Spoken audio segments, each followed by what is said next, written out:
What up, friends? Today we're gonna learn how to paint a simple apple in watercolor.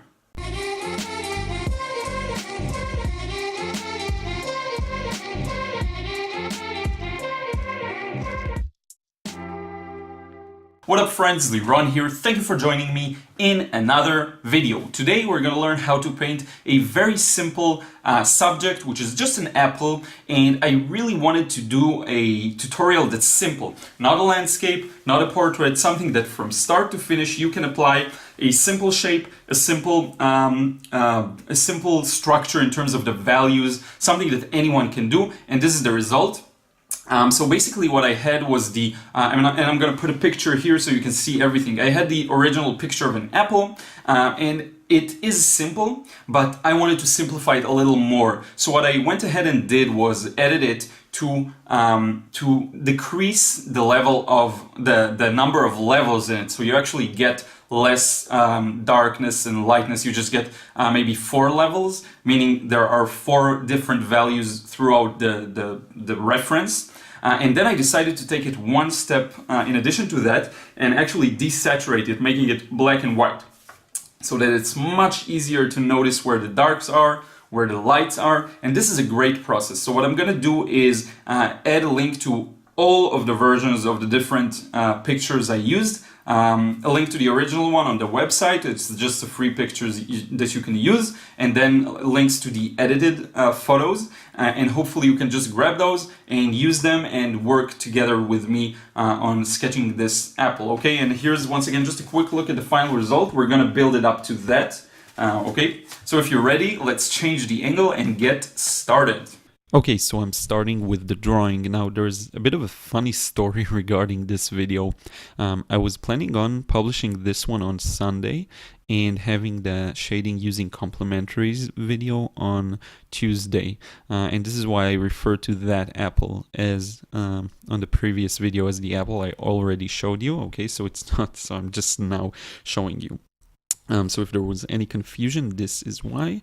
In any case, I'm now starting with the drawing, and luckily this one is relatively a simple drawing, so this is why I love still life, and especially one that makes use of fruits and vegetables, stuff like that, because it's relatively simple. The only bit of a more challenging part was knowing where to put the stem, and it's basically on the, if you divide the apple horizontally into 3/3, so it's on the, between the left and the middle one. It's like on the third on the left. So this is what you saw me measuring. I'm using my 6B pencil, which is relatively soft. This usually leads to the color kind of smearing the pencil a bit, and many of its lines disappear, which is very nice. I find that sometimes it's an effect I like. Usually for drawings that I want to be more accurate, I'll be using a harder pencil. But for this one, because I want it to be, I can afford it to be a little soft, and like it's just one object, I'm using the softer one. So what I'm basically doing now is drawing where the different areas of light and shadow are. This was the highlight, what I just put in. There are the mid-tones, and I'm really just looking at my reference and marking where each change in value occurs. And what this does is it actually really helps with the letting you know, with the, it's like providing you a map when you paint. Okay, and again, still life is great for that because the value division is relatively simple. The only complex part we have here is just under the stem, what I just put in, where there's a bit of a shadow. But other than that, it's relatively simple. Now I'm going over some of the lines so that I can actually see them in later washes. Also, I like the way the cast shadow is to the bottom right area. It has this interesting pattern due to the cloth on which the apple rests. So this is something nice that I wanted to get in, and we'll see how we can get that impression in a few moments. Well, actually, it'll be close to the end of the painting, because I'll move on to do the final touches of the cloth just in the end, and I won't get into too many details in that area. basically keep it very simple around there. So now I'm starting with a mixture of cadmium red light, I believe. Any red will do. I'm using just 3 primaries here, so my red is a bit of a cadmium, kind of a bright red. My yellow will be yellow chromium yellow hue, I believe, and the blue is a cooler blue, so that'll be phthalo blue, I believe. So I'm just starting here, and the value on the top is relatively dark, actually. And then it kind of lights up a little lower and encircles the highlight, okay? So now I'm adding a bit of the chromium yellow hue and adding a bit of water.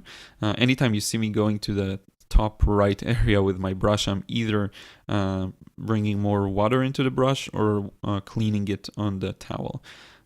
So anyway, yeah, this area I felt like I want to put some yellow there because it felt like there's an undercolor of yellow. And what's really cool is that I read some of the comments about the shading with complementaries video, and so it's really nice to now do this video after reading the comments, so I can comment on some other things. For example, I felt like with this color I kind of lost some of the reds, and I will try doing it a bit differently next time. But anyway, I just came back with a clear brush and let the color go down a little in a lighter manner, not with the entire intensity and darker value that I used for the very top.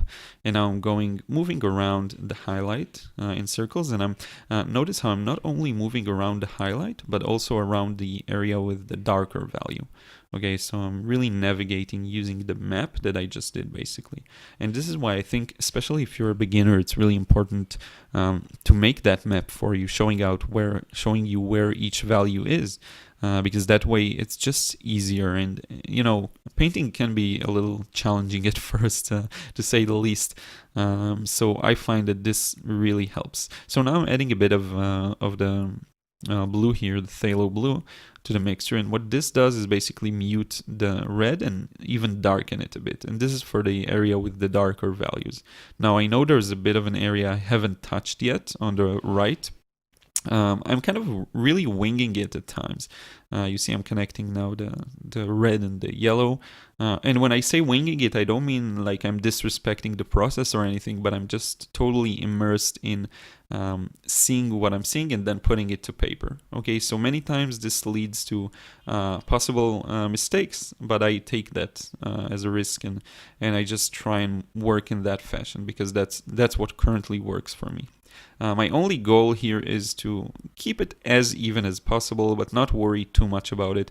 I will post a video on how to work with larger washes in an efficient way.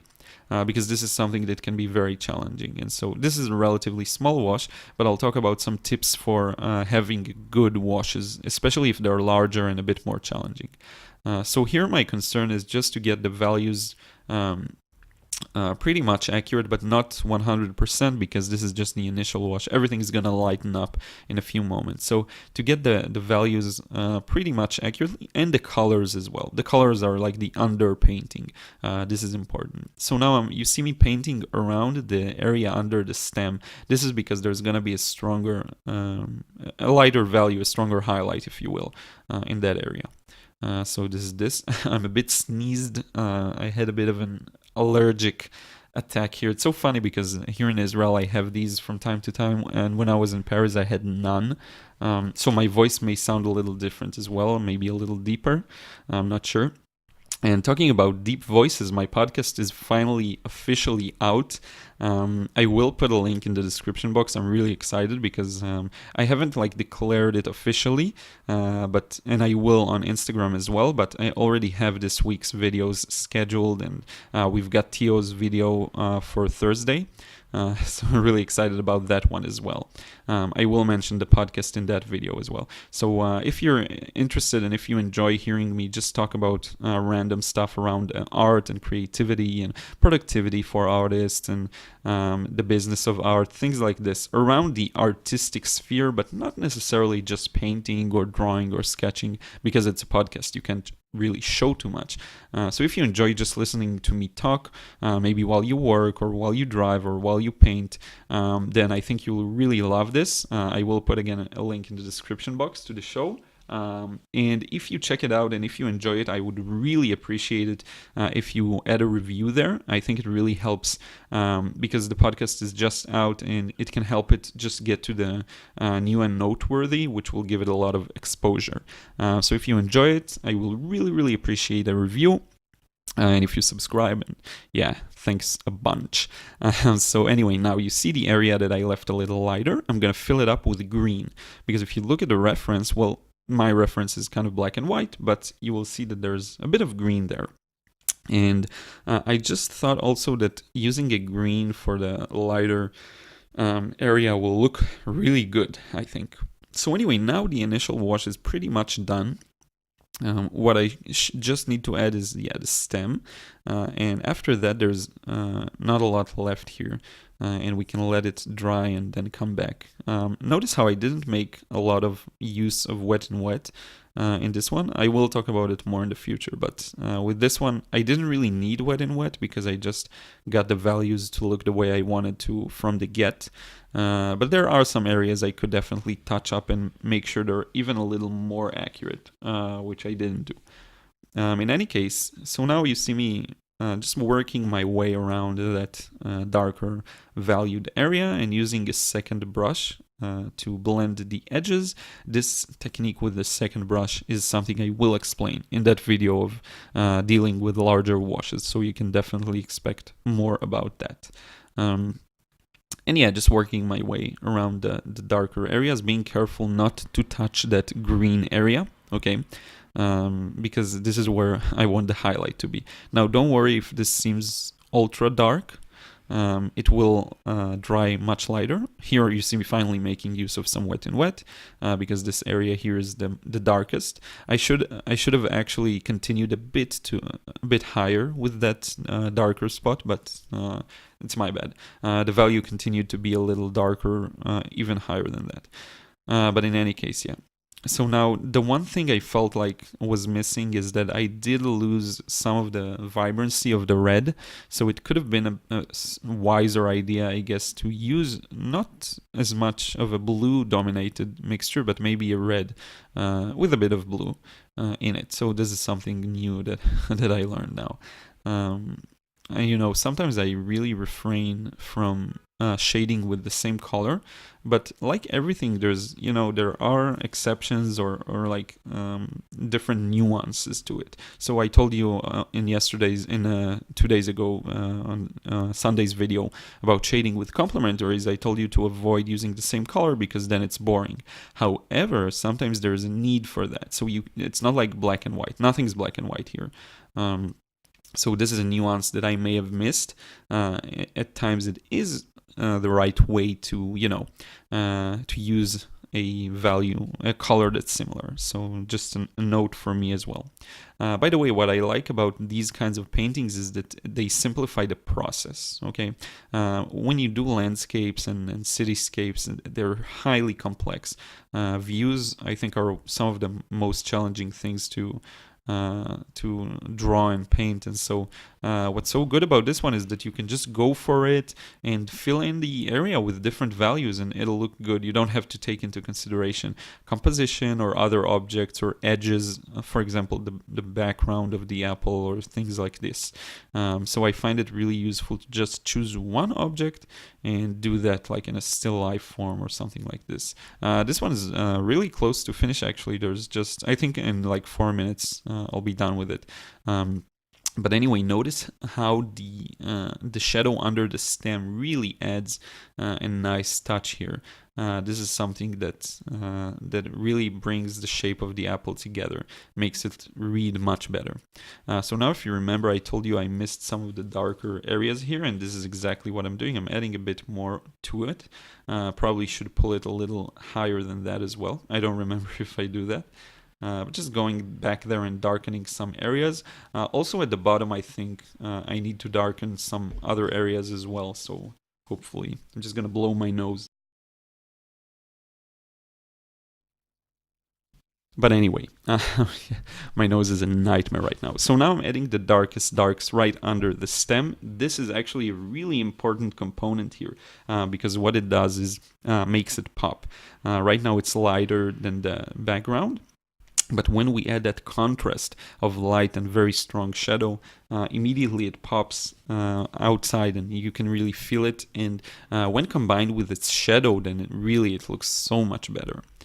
So now the only thing left is to add a bit of the details of the shadow at the bottom and then the cloth. So the shadow at the bottom, if you notice, it dried on us and it dried lighter. So it's not even completely dry, but you can already see how it's much lighter than earlier. So what I'm doing is pulling it a little more upwards, pushing the values a little darker for the entire basically painting, and then I'm gonna blend the edge because I don't want too harsh of an edge there. So again, using a damp brush and just going against the direction of the hair. I find that sometimes good for these kinds of things. By the way, there's cars beeping outside, so I hope it doesn't come through too much into the video. In any case, now you see me again mixing up some darker values. Honestly, I don't remember what I'm gonna do with those. It's this is just gray. Sorry, I had just lost my speech ability for a moment. Anyway, I mixed some gray there. Just to add a bit more darkness, and I will be using this very same gray for the kind of bottom background cloth, whatever it is the apple rests on. The apple itself, I think, is done. I don't remember if I add anything else. If I would have done this again, I would probably add okay, just a bit of shadow to the inner side of the stem. But if I would do it again, I would have added a little bit of a shadow in the stem area that's a little higher. I think it could really help define the shape and how it curves inwards where the stem connects.